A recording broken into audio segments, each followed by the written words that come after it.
Novak, congratulations. 20 zip is pretty impressive. It's probably quite difficult to say what it comes down to, Yeah. but what is it about Gael's game that seems to work for you? Because, you know, on paper he's got everything. He's got the athleticism, he's got the dynamism, but he just can't break you down. I guess, I mean, his game suits me well. And to some extent, the more you win against someone, the happier you are to play him. Yeah, I mean, we had some really tough battles. He had a couple of matches where he was 1 point away. I think in Dubai a few years ago, he had a couple of match points and should have won that match. It just happens, you know. I guess when you're on a bad roll, it is also affecting you mentally. But, you know, I think he deserves a great credit for playing it still at such a high level at this age. He's so athletic and super nice guy that is loved by millions of people with a reason. You know, he's a great entertainer, great charisma, and just the best dancer we have on the tour, that's for sure. And, you know, he's been around, he's been top 10 player and played a lot of late stages of Grand Slam. So he loves the big stage, the big stadium. So it was a special match in a way, you know, playing a 37-year-old playing versus 38-year-old, you know, on the tour in the first tournament of God knows what season of ours that we have in our career. Yeah, so I mean, I enjoyed it. I think it was a good quality match. I think he had just a couple of loose games, first, second set that allowed me to break his serve, but it was, I think, tighter than maybe the score indicates. You're also very clinical. I mean, 3 break points and you took all 3 of them. Like that must be very pleasing at this stage of the season, just being so on it, I guess. Right. Of course. I mean, you want to make a statement to yourself and to others, and you know that you are able to convert, particularly break points when they're presented. I know that I have a good reputation with my return, so I mean that's great, but you still have to make shots. You still have to put pressure on the opponents, and I think my return was really awesome today. I was very happy about it. So you know, whenever I could get my racket on a ball, I made him play, and that definitely put a lot of pressure on his serve, which I think was really good today, and he had a high percentage of first serves in.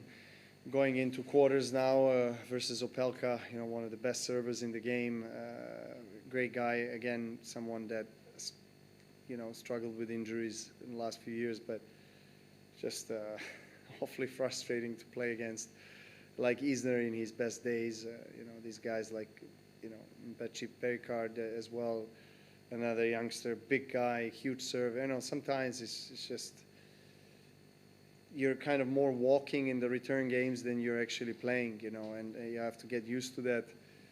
But, you know, when the opportunities are presented in the tiebreak or maybe before, you know, you try to put that pressure on your server, you know, and that's what I've been able to do most of the times in my career. And I think, you know, the performance tonight gives me a great deal of confidence coming into tomorrow. Congrats, Novak. I saw a video of you at the F1 a few weeks ago getting what seemed like a very in-depth tutorial from George Russell. It made me curious about how much you're interested in data and how much you use it when scouting opponents, when evaluating your game, and how much is too much when obviously you're someone who problem solves very well and plays on instinct. So what that balance? Your second question is straight to the point. I think that's great, and it's very relative. You know, how much is too much? It really depends on individually on the person. We're part of the individual sport, so you know, each of us is a little bit different, and we all try to, I guess, prepare in a way for the match that suits us best. Some players like to receive as less information as possible and kind of more follow the instinct automatically, just feel the opponent on the court, I guess, and some other players love to, you know, go into the details. I'm more in the second group. You know, I really like the data and video analysis, particularly. You know, I'm quite a visual type of guy. You know, I like to really get a sense of patterns of play of my next opponent. So I put throughout my career a lot of time and resources into that, along with my other team members. And it was super impressive to witness and experience the Formula One with George Russell, who was very nice to give me a tour and took me to their technical room to meet the data and tech team. I think it's about maybe, could be maybe 15 people that is working there on the computers, each person for a specific technical element. And it was just, I mean, I felt like in Disneyland a little bit, you know, because, you know, I believe that, you know, there's a lot of beneficial things that you can get out of the data. And then, of course, then how do you transfer it or translate that to the court is a key, right? Because everyone can see data, read data, but then, you know, how do you get that on the court to actually work for you efficiently? So then, once I'm in the tournament, I like to keep things conceptually to remind myself of what I need to do and what my next opponent is doing well or maybe not that well.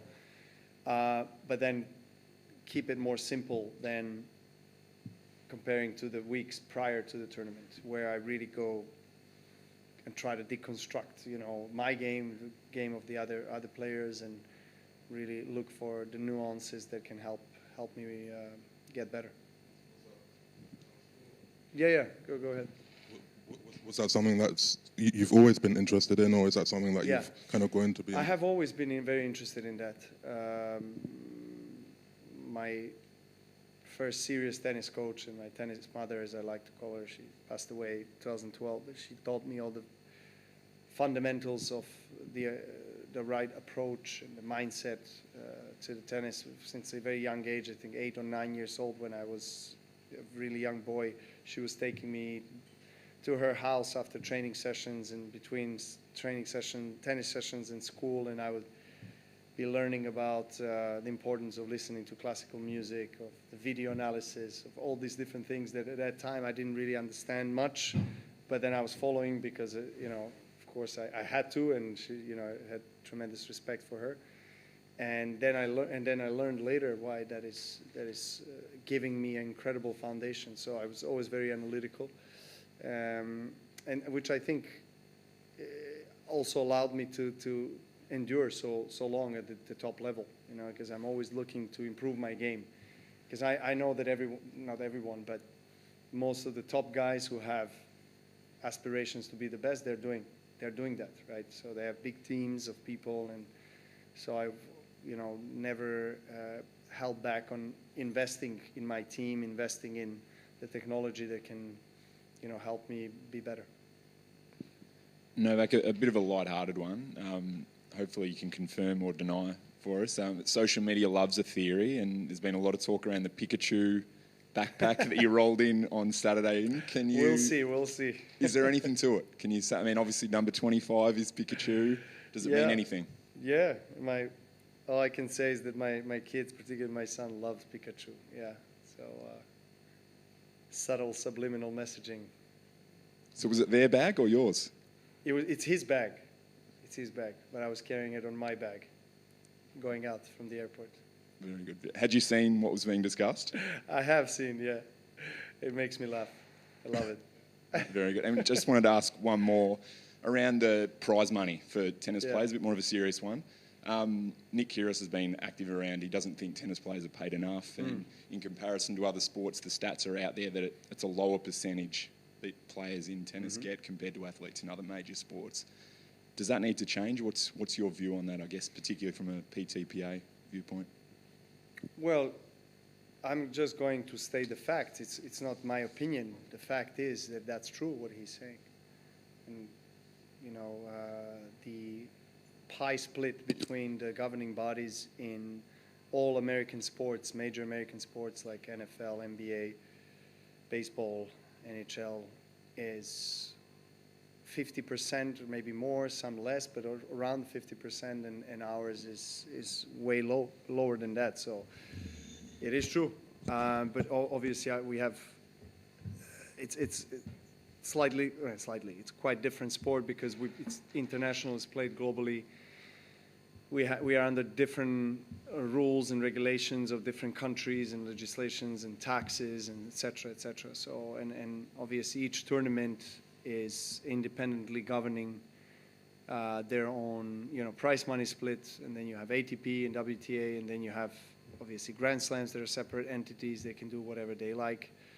So it's quite fragmented from that point of view. It's not easy to, gather everybody in the same room and say, okay, let's agree on a certain percentage, because, the revenue share is quite different on Grand Slam and then, a 250 event, for example, which is quite different from the major NBA or American sports where it's all under USA, law and legislation, and it's different. You have a player union there, and then they can obviously, under their regulations and laws, negotiate the terms. It's quite different with us. I mean, it's actually was one of the reasons why PTPA was formed, to represent better players' rights and voices, because I don't think that's been done to the level that is satisfactory with ATP, and WTA over the years. I've been president of Player Council for quite a few years, and I've been in the council, almost 10 years, so I know exactly how the system works. And in the end of the day, unfortunately, players don't really make a decision on the big, how can I say, topics.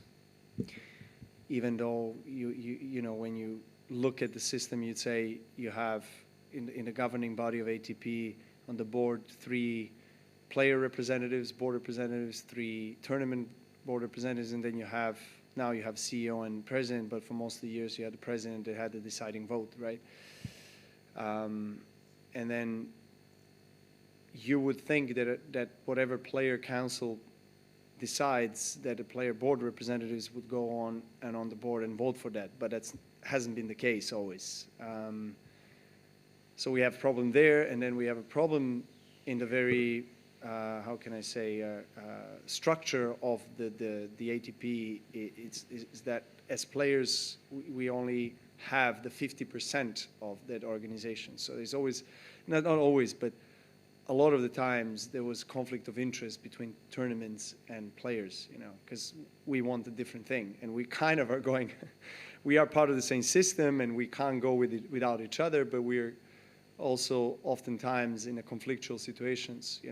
We want more money, they don't want to give us maybe not as much money, so if we talk about the prize money, right? But then there's so many different layers to the prize money that you have to look into, and it's not that simple.